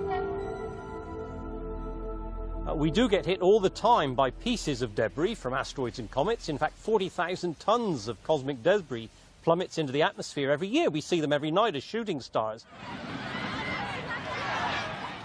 They don't hit the Earth very often, but when they do, clearly it isn't just going to be a matter of a shooting star seen in the sky. So it is inevitable. It's only a matter of time before the next big one hits us. Even small rocks can make a big impression. In 1908, about 2,000 square kilometers of Siberian forest were instantly flattened as an asteroid exploded near the Tunguska River. The impact site was so remote, researchers had to mount a wilderness expedition just to find the place. When they arrived, there was no crater. Paintings, based on eyewitness accounts, described a fireball. A horrendous explosion in the sky. Didn't actually come crashing down to the ground. It exploded maybe 5 to 10 kilometers up in the atmosphere, and that made a big blast wave in the atmosphere, and that is what did the damage. All this was caused by a relatively small asteroid, somewhere between 50 and 100 meters across. Roughly the same size as asteroid 2002 MN, the one we couldn't see coming. Tunguska's 2,000 square kilometer blast wave would have leveled London. But as bleak as the thought of cosmic collision may be, there is at least a glimmer of hope. One of the special things about the asteroid impact problem is that unlike the weather or earthquakes or other natural hazards, we, at least in principle, we could do something about it. And when we know one's coming for us, our claim is that the technology is available today to stop it. On the Earth, we've got active geology, we've got volcanoes, we've got earthquakes, we've got continental drift, we've got rain, we've got wind, we've got storms, we've got snow. All of those things erode away craters, and that, in some ways, actually fools us into thinking that indeed the Earth doesn't get hit as often as it actually does. Counting craters on the Moon and then estimating how often the Earth gets hit can be a pretty sobering exercise. One scientist who made that kind of calculation was astronomer Ernst Öpik, who published his impact estimate back in 1951.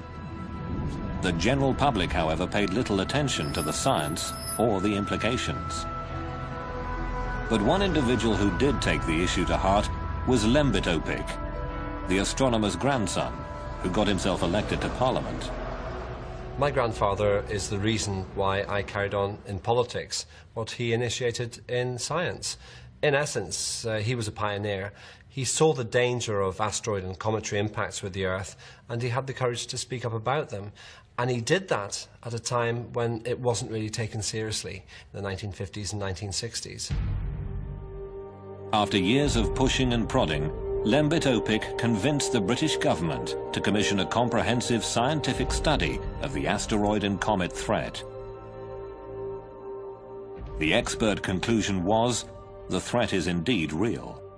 Now, the government has set up a task force to examine the risk of an asteroid hitting the Earth.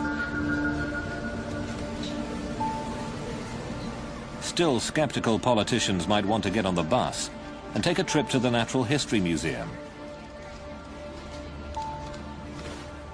Ask any schoolchild who's been there recently, and you'll hear a fascinating and truly scary tale about what happened to the dinosaurs. The dinosaurs were alive here. They were dead when this sediment was deposited, and this layer is one of the most unique layers in Earth history. In 1980, the discovery of iridium beside a layer of clay which marked the end of the age of dinosaurs led Lewis and Walter Alvarez to publish a theory that a huge asteroid or comet had hit the Earth 65 million years ago and wiped out the dinosaurs.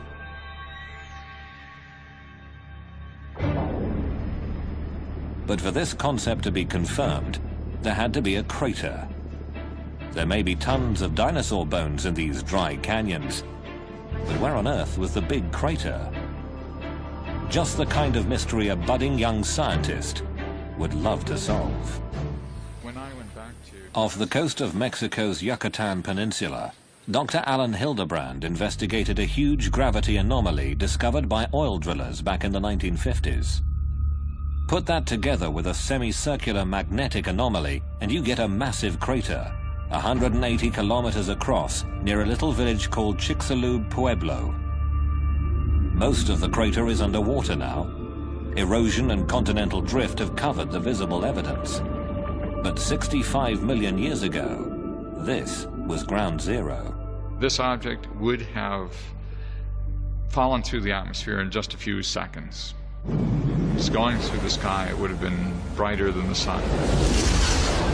As soon as it contacts the surface of the shallow sea and Chicxulub, of course, it starts propagating the shock wave down into the planet, and it keeps pushing into the planet, and it only gets stopped maybe about 30 kilometers down.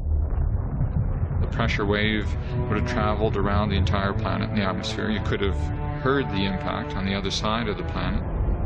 The giant impact fireball rising out of the hole, it would have risen, say, 10,000 kilometers above the surface of the planet. Near the impact site, it would have been so hot, it would have evaporated the clouds and been hot enough to make the forest, even a green forest, begin to burn. For Alan Hildebrand, finding that crater pretty much clinched the argument.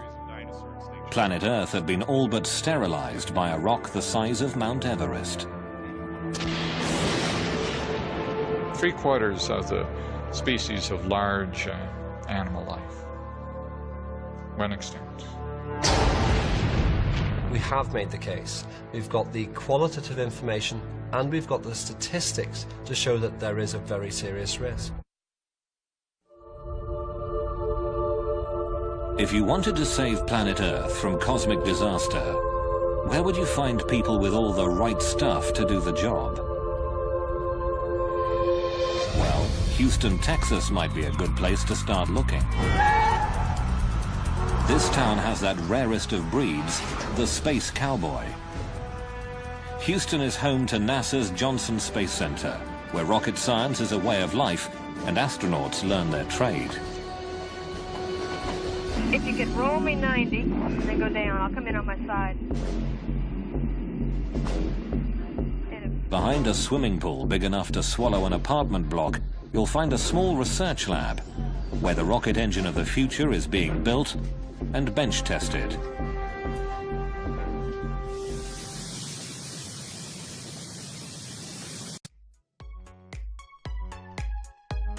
Yeah. Very nice. Question is, how big is the plasma going to go from here to here? Dr. Franklin Chang Diaz is one of the lead researchers, as well as an astronaut with 7 shuttle missions under his belt. And in fact, there was a time in one of my flights where we got hit by very tiny micro meteorites, perhaps, or some sort of orbital debris, which made little tiny dents or little craters in the windows of the shuttle. First-hand experience with rocks in space gave birth to a new idea and a dual purpose to Chang Diaz's work here. His rocket engine has been developed for long-distance missions to Mars, or as far away as the icy moons of Jupiter. But it could also be used to push a dangerous asteroid out of harm's way. I am concerned enough to think that we need to not waste time arguing about it as to whether it's real or not. I think we need to move ahead. If this is a threat which has a very low probability, all it takes is one, and we are history. But before we can send a spacecraft chasing after a rogue asteroid, we have to know where to look for it. In the American West, if you drive across the desert to the White Sands Missile Range in southern New Mexico, you'll find the most powerful and effective asteroid hunter on Earth. Scientists here have tested everything from rockets to the very first atomic bomb.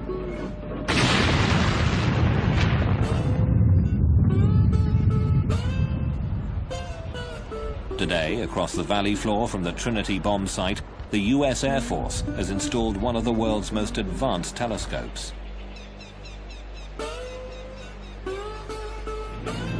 This state-of-the-art technology was developed by MIT's Lincoln Laboratory as part of the Star Wars anti-missile defense system.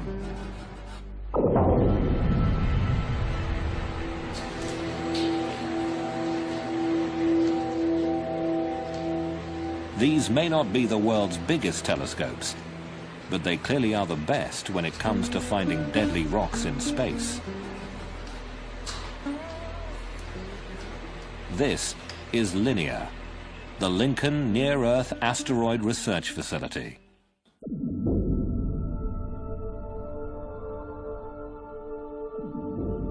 On a given night when we scan the sky with this, we'll find perhaps 10 to 12,000 moving objects in the sky. Now, most of those are main belt asteroids, and as such don't represent any danger to Earth. But on the other hand, something like half of those will be brand new discoveries, and buried in there will be 1 or 2 near-Earth objects. Because the Earth rotates, the sky is always moving overhead. To get a clear picture of an asteroid, you have to make the sky stop moving. And you do that with a telescope that can track or follow the stars. This way, you can take time-lapse pictures that isolate the blur of fast-moving asteroids against a crystal-clear sky. It then records these pictures like a TV camera on a computer chip that has 20 times more detail than the picture you're now watching. The linear computer deletes previously known stars and planets, leaving a less cluttered time-lapse sequence of the new discoveries. At the end of each night shift, LINEAR's thousands of new discoveries are emailed to the International Astronomical Union's Minor Planet Center at Harvard University. A team of only 3 scientists must cope with the avalanche of new sightings, searching for potentially hazardous asteroids or comets. Computers make a rough calculation of an asteroid's orbit, but it's up to Brian Marsden to estimate the level of risk. They may be reporting 50 or 60,000 observations from one night, and it takes a while to get through that. But so we look first at the fast movers and see if there's anything interesting there. H is equal to sine delta. We do sometimes get close to 70 or 80,000 observations a day, almost 1 per second. There are some days when we effectively have 1 observation per second.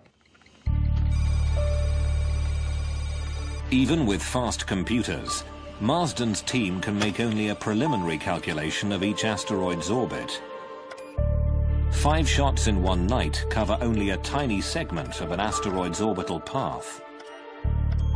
You can't solve for the orbit completely from that, but the fact that you're seeing motion over a half an hour or an hour, something like that, does allow us to get a partial solution for the orbit.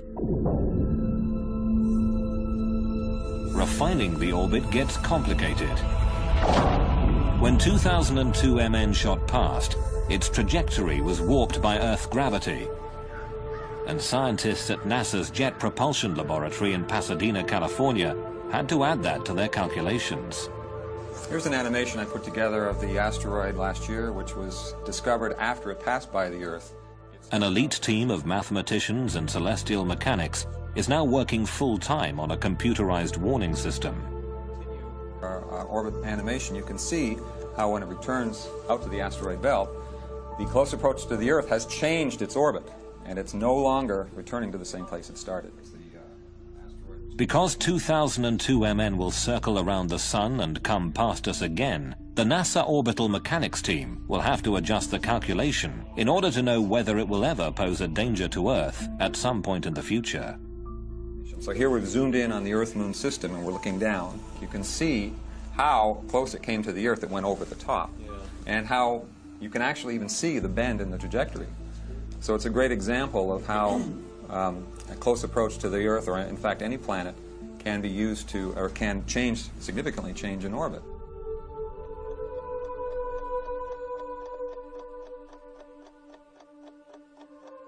To know where an asteroid is likely to be in the future, you need a model of the solar system. Mechanical models that show the relative motions of the Sun and planets have been around since the early 18th century. They're called orreries. What the celestial mechanics at NASA had to do was create a new digital model. One that includes the gravitational attractions of all the planets and the Sun. and all the other forces that can affect where an asteroid might go. You just compute what forces are acting on this particular asteroid from all the planets and many of the minor planets in the solar system, and then we can actually trace the motion of that object around the solar system for hundreds of years. For scientists, the acid test of their mathematics came when a strange new comet raced toward Jupiter. A stream of cosmic bullets that would shock and amaze millions here on Earth.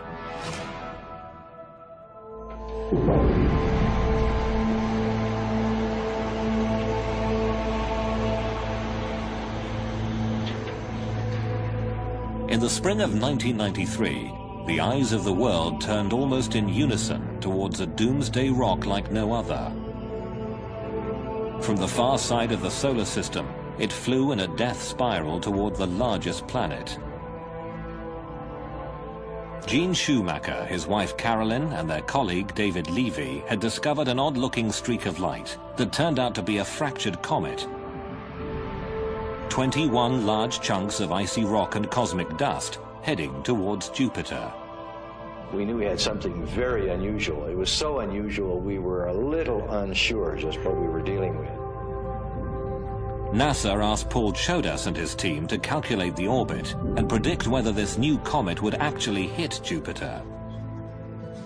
And it started off at some 60%, and before long it was 90%, and this was a year before impacts. As the impacts approached, we continued to predict not just the impact probability, which went very high, but where and when the comet fragments would hit the planet.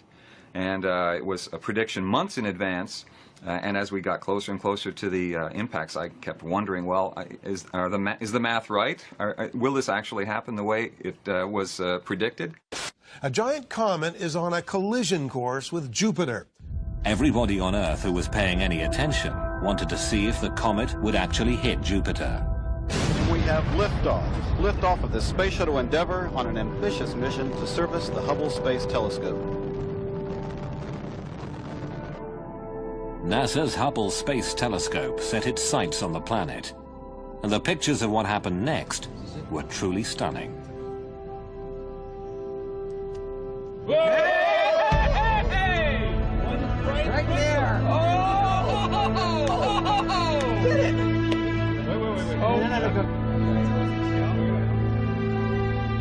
And then the impacts occurred. We were within minutes of getting the right answer on the time of impact, and the location of impact turned out to be just right. Over the next week, 20 more fragments of the comet crashed into Jupiter, some leaving scars as large as the Earth. Bang on its cosmic schedule, the comet's first impact was recorded by NASA within the last hour. When fragment G slammed into Jupiter, releasing an amount of energy equivalent to about 6 million megatons of TNT. In the wake of SL9, a group of concerned scientists gathered in Italy for a brainstorming session. They created a brand new international organization called the Space Guard Foundation. Okay, I'm going to join. To promote the discovery and study of near-Earth objects.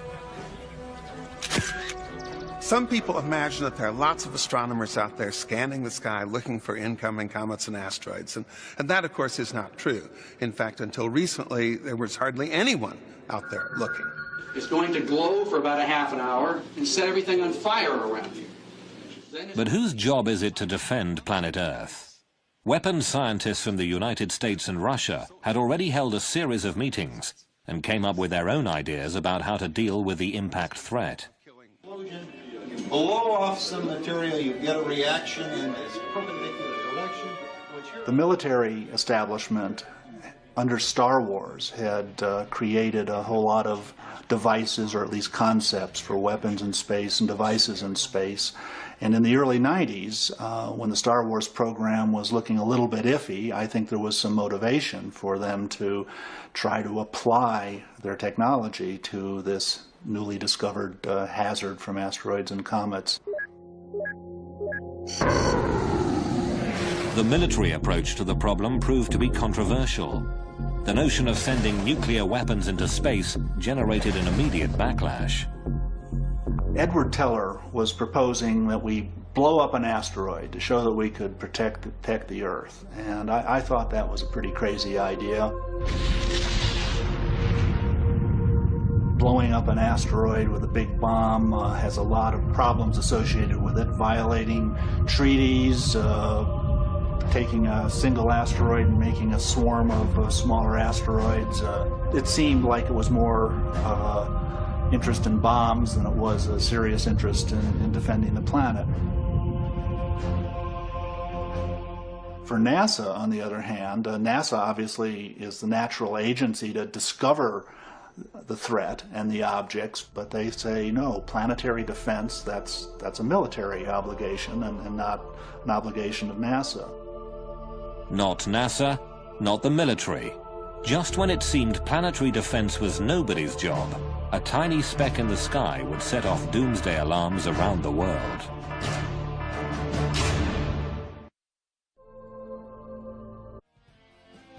On a winter's night, the 6th of December 1997, a dim streak of light moving through the constellation Cancer was captured by a telescope in the Arizona desert. Big enough to destroy civilization as we know it, asteroid 1997 XF11 seemed to be heading towards Earth. The initial sighting by the Kitt Peak Observatory in Tucson, Arizona, was relayed to the Minor Planet Center at Harvard University in Cambridge, where a computer made the first rough calculation of the orbit. They were pretty sure it would miss the Earth on this pass, but it would be coming round again, and it looked like there could be a problem in 30 years. There were indications of close approach to the Earth in 2028, about 5,000 kilometers, which really was rather close. With only a handful of sightings, the orbit calculation remained very rough. It was hard to tell where this rock was going. So Brian Marsden posted a bulletin asking astronomers around the world for more observations before the rock became too faint to see. I was saying, hey, get your big telescopes onto this. On one hand, we're only going to be able to observe it for another month or so. We want to improve the orbit calculation and find out exactly how close it is coming. But one line in the bulletin said that the chance of a collision was small, but it was not entirely out of the question. Within hours of the website posting, reporters discovered XF11, and doomsday headlines screamed around the world. Because the close approach in 2028 would put the asteroid nearest to Europe, London newspapers focused on the exact moment life on Earth might possibly end. Pictures of it on the internet show it as a tiny moving blob. Scientists have calculated its path in the year 2028. Watch very carefully. September, October the 28th, the two coalesce. But at NASA's Jet Propulsion Laboratory in California, the orbital dynamics team thought there must be some mistake. Asteroid's orbit was affected by it. To my great surprise, when we ran our software, it said that the probability of impact of this particular asteroid in 30 years was essentially zero. As it turned out, the end-of-the-world asteroid would miss the Earth. That big rock in space posed no threat after all. A frantic hunt through the archives at NASA had turned up photographs of XF11 taken 8 years earlier. And as soon as those were placed into the orbit determination process, they confirmed the fact that there was no chance that it could hit the Earth in 30 years. The public at large was not understanding uncertainty in this. They wanted an immediate answer. Is it going to hit us or not? But people were paying attention. One side effect of the false alarm was that public and political awareness of the threat had been raised. 2 months after XF11, new hearings were held in Washington, and NASA was told to speed up the science of asteroid detection. Finally, it seemed, there was a political will to do something. Congress gave NASA a 10-year deadline to search the skies and get a fix on the largest of the doomsday rocks. They called it the Space Guard Survey. While astronomers geared up to search the skies, Hollywood was going into overdrive. I would go to every dinner party and I would say, are you aware what would happen if a comet was actually on a collision course with the Earth? Oscar-winning screenwriter Bruce Joel Rubin was hard at work on the remake of a sci-fi classic. The new film, called Deep Impact, would be a Steven Spielberg production. An army of scientists work desperately to build this giant rocket, this modern Noah's Ark, to carry a few picked survivors of our doomed civilization. I think the thing that was hardest for me was the realization that people would have to be chosen to survive. Let's take the ship away from them! Come on! Probably a very, very small percentage of human beings would be left on the Earth able to survive something of the intensity of the comet that hit and destroyed the dinosaurs. So I felt making this movie is not just a mission to tell a good story, it's to change minds. It's to let people go, this is something real. This can happen to us. This movie is a wake-up call. It's not just a Hollywood movie, it is pointing at you.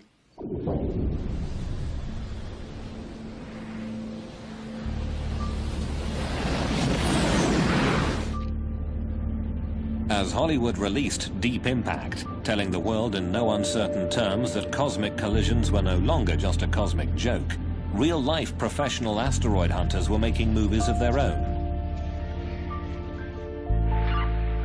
But instead of using cameras, they worked with delayed Doppler radar.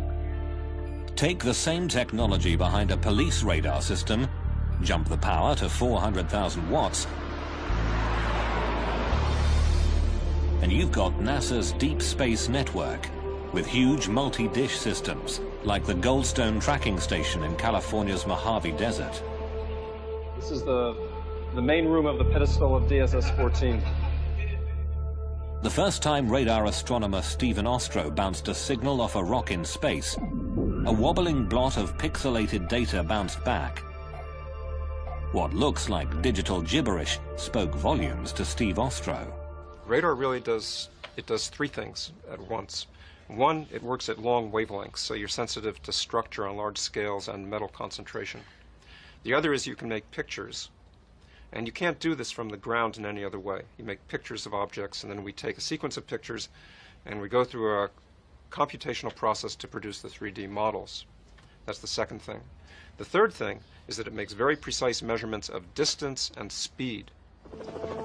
When the 1,000-foot radar dish at Arecibo in Puerto Rico bounced a beam off an asteroid called Castalia, the data was translated into a 3D computer model.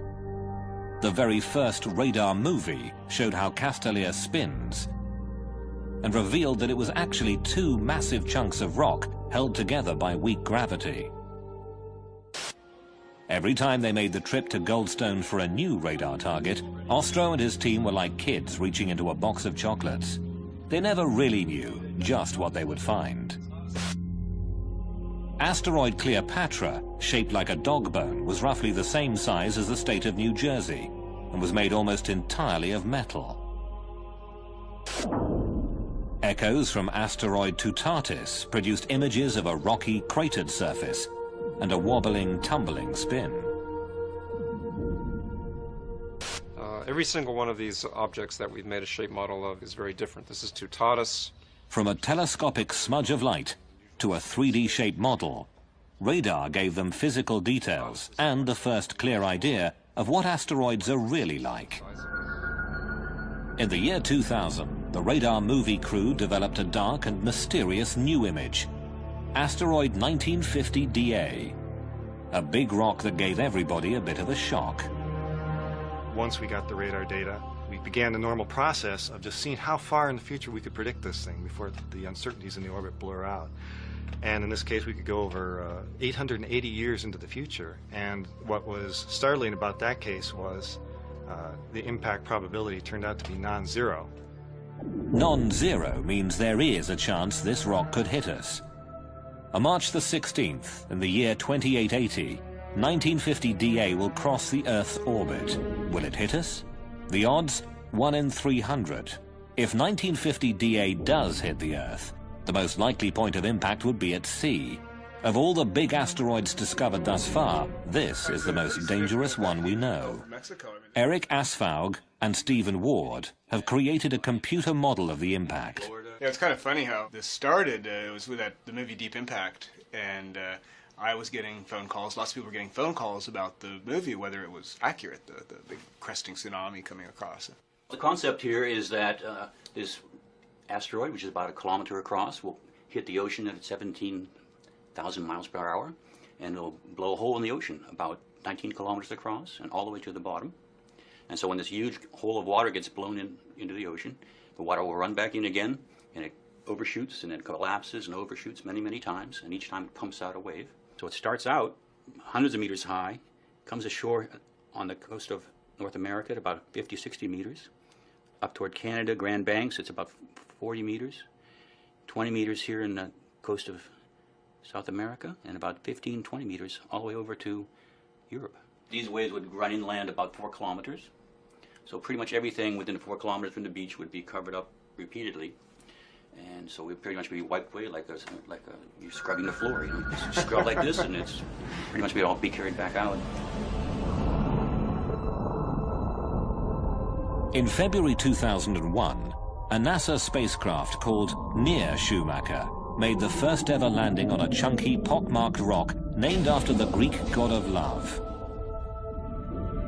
Asteroid 433 Eros is 33 kilometers long and 13 kilometers wide, one of the largest near-Earth asteroids. The pictures were spectacular. The data will take years to process. Proving that they could land on an asteroid was a major achievement, but in the end, they still don't know much about what's inside. How dense? How tough? How brittle or crumbly is it? What would happen if they gave it a good shove? The surface appearance of any dark and mysterious object can be very deceiving. So these two spheres, as far as I can tell, have exactly the same mass, the same compressibility, the same color. If I were a spacecraft orbiting these and these were asteroids, I'd be very hard-pressed to tell which was which. Yet, if I dropped them from a height, and only one of them bounces, really illustrates the fact that one of these responds elastically and one of these responds like a lump of clay. And it's critical to really go and find out what's inside before we even start thinking about moving these things around. When a 3D model of the asteroid Castalia got smacked in a computer simulation, a problem occurred. An impact with the same energy as the Hiroshima bomb turned Castalia into a pile of rubble, but did not deflect its trajectory in any significant way.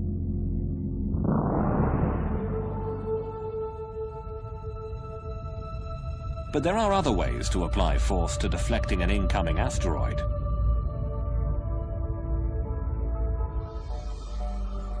Using the power of the sun to push dangerous rocks out of the way may not be so far-fetched after all. This is a typical near-Earth asteroid. Its name is Galevka. It's about 1/2 kilometer across.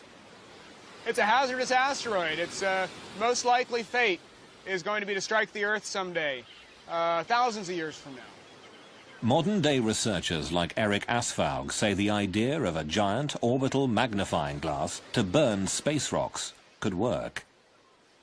You create a vapor plume in one direction, and that starts the asteroid moving in the other. It's a very gradual process. It's not going to happen instantaneously. You need to know where this guy is 100 years or 50 years ahead of time. But if you do, you've got all the time in the world for a satellite to sit there, no human intervention whatsoever, and it'll gradually shove the asteroid into a different orbit, and it'll miss the Earth. Some of the technology to do this already exists. Take an inflatable parabolic antenna the size of a tennis court, convert it to a solar collector, and use it to focus sunlight on an asteroid.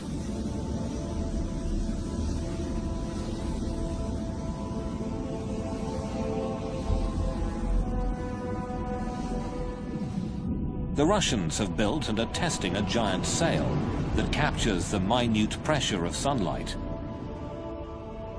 Just attach the sail to an asteroid and let the rock hitch a ride to someplace else.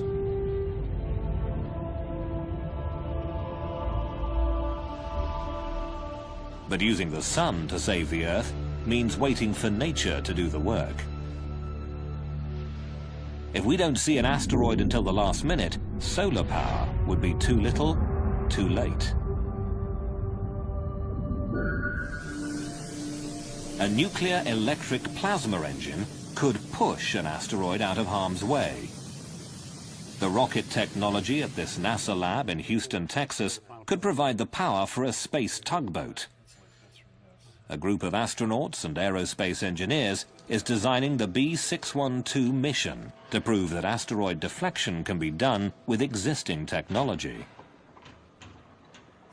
These are rockets that have very tiny amounts of thrust, but they are so frugal in the use of propellant that we can keep the rocket going for periods of the order of a year. Building a better rocket engine is only the first step. Figuring out how to latch on to an asteroid, point it in the right direction, and push without losing control is the really tricky part. After years of research, NASA finally had it, the first complete draft of a plan, a demonstration mission, to save the planet.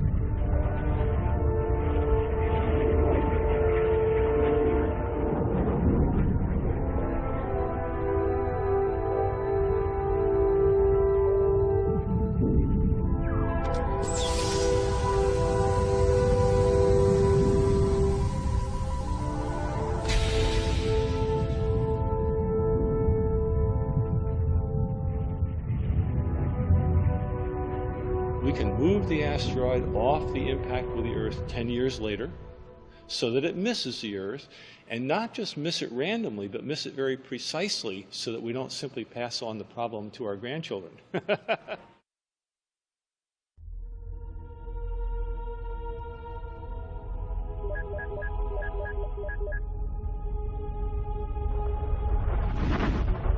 Midway through 2003, the SpaceGuard survey had reached the halfway point. A little more than half of the kilometer-sized near-Earth asteroids had been located, and the news was mostly good. For the 60% that we have already found, I can tell you that there is not a single one that poses a danger. For the 40% that we have not yet found, I can tell you nothing. One could hit tomorrow. Not very likely, but until we've found them and cataloged them, we won't know. But finding the really big asteroids, those 1 kilometer monster rocks capable of ending human civilization, is only the first part of the challenge. There are an estimated 50,000 smaller asteroids that are big enough to cause tidal waves or destroy vast regions of the Earth.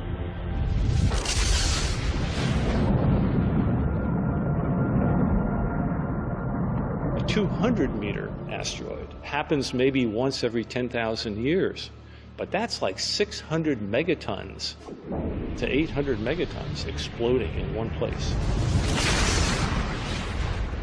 Recall the small 60-meter rock that exploded over Siberia in 1908? Well, even though it could have destroyed a city like London or New York, rocks that small are not included in the current SpaceGuard survey, meaning no one is officially looking for them. Which, of course, is the same thing as saying that chances are enormous that a Tunguska-sized object will find us before we even see it coming, as happened in 1908. That is likely to happen nowadays, that we won't see it coming. There has been talk of expanding the search to include smaller asteroids. It'll take more and bigger telescopes and, of course, more money. But until we do, we'll have no idea where those city-killer rocks are.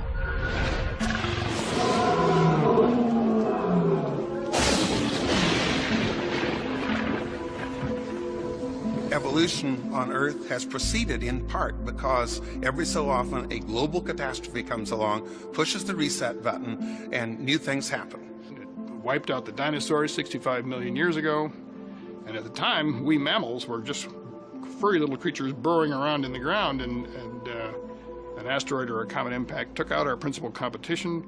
I guess we are saying implicitly, if not explicitly, that we want to do away with that natural cycle. We've had enough evolution. We like ourselves on the top of the ladder. And we can do something which will change cosmic evolution from this point forward in terms of life on Earth. Dinosaurs ruled the Earth until a big rock wiped them out. The question is, will another rock do the same to humanity? Let's get a couple good pictures here. Humans are the first species with the potential to block a doomsday rock and switch off the evolutionary reset button.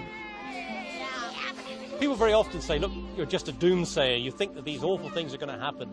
I'm not that way at all. I'm entirely optimistic. The way in which I view asteroids and comets and the possibility of them hitting the Earth is that it's a great challenge. Thank goodness we've realized the hazard and the danger before the next one happens. It's given us time, we hope, to do something about it. Scientists can study the sky and find the dangerous rocks ahead of time. Astronomers can do the math and predict the orbits. People have the desire and the right stuff to do the job. There's a whole new field of science that could give humanity an option the dinosaurs never had.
you.